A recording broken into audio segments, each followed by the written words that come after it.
हर कोई यही सोचता है कि ये ज़िंदगी क्या है? किसी के लिए ज़िंदगी गम का दरिया है, कोई ज़िंदगी को गुलज़ार कहता है, खुशियों का आशियाना समझता है और कई लोगों के लिए रंगों की कहानी है। लेकिन याद रखिए ज़िंदगी वैसी ही है, जैसी हम उसे सोच लेते हैं, वैसी ही वो बनती चली जाती है।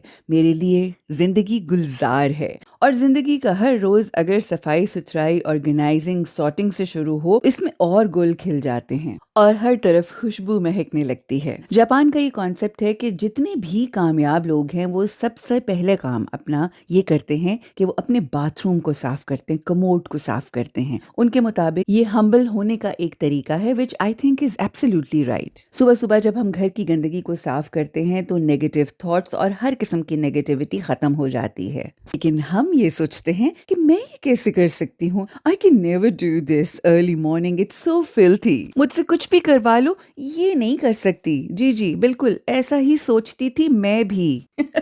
मगर जब जिंदगी की रियलिटीज हिट करती हैं ना तो ये सारे नखरे टखरे खत्म हो जाते हैं और इंसान बंदे का पुत्र बन जाता है। माइंड जितना मर्जी समझा लें, असल समझ वक्त और हालात और जब आप प्रैक्टिकल लाइफ में आते हैं ना तब आपको पता चलता है। सुबह सुबह कमरे को तो साफ कर लिया था और डीप क्लीनिंग करनी थी आज कमरे की। शीशे को साफ किया, अंदरूनी सफाइयां की और फिर बाथरूम की तरफ आ गई और बाथरूम की भी आज प्रॉपर डीप क्लीनिंग करनी थी। तो बस जापान वालों की तरह सोचा हम भी जरा कामयाब तरीन इंसान बन जाएं, सुबह सुबह बाथरूम साफ करेंगे।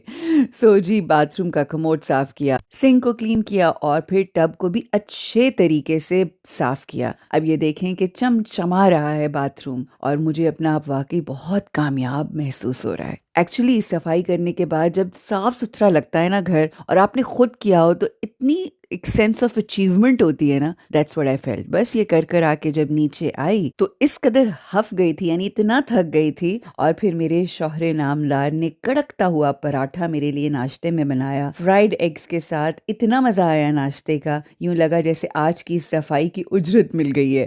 फील सो ग्रेट जब आप इतना काम करते हो और आपको अगर कोई एक्नॉलेज करने वाला हो, वैल्यू करने वाला हो और वो आपका हमसफर, आपकी जिंदगी का साथी आपको इस तरह से इनकरेज करे, आपकी हौसला अफजाई करे, तो यकीन कीजिए इस कदर आपको खुशी का एहसास होता है ना जो आप वर्ड्स में एक्सप्लेन नहीं कर सकते। और एक चीज़ जो मैं आप लोगों से कहना चाहती हूँ, बल्कि रिक्वेस्ट करना चाहती हूँ कि आपके जो लाइफ पार्टनर्स हैं, बी ग्रेटफुल टू देम। जितना इजहार करेंगे मोहब्बत का, शुक्रगुजारी का, अल्लाह आपकी नेमतों में और मज़ीद इजाफा करता चला जाएगा। ये मैंने अपनी ज़िंदगी में अपने एक्सपीरियंस से सीखा है और मैं हर लम्हा दिल से शुक्र अदा करती हूँ। शुक्र है मेरे मालिक, शुक्र अल्हम्दुलिल्लाह।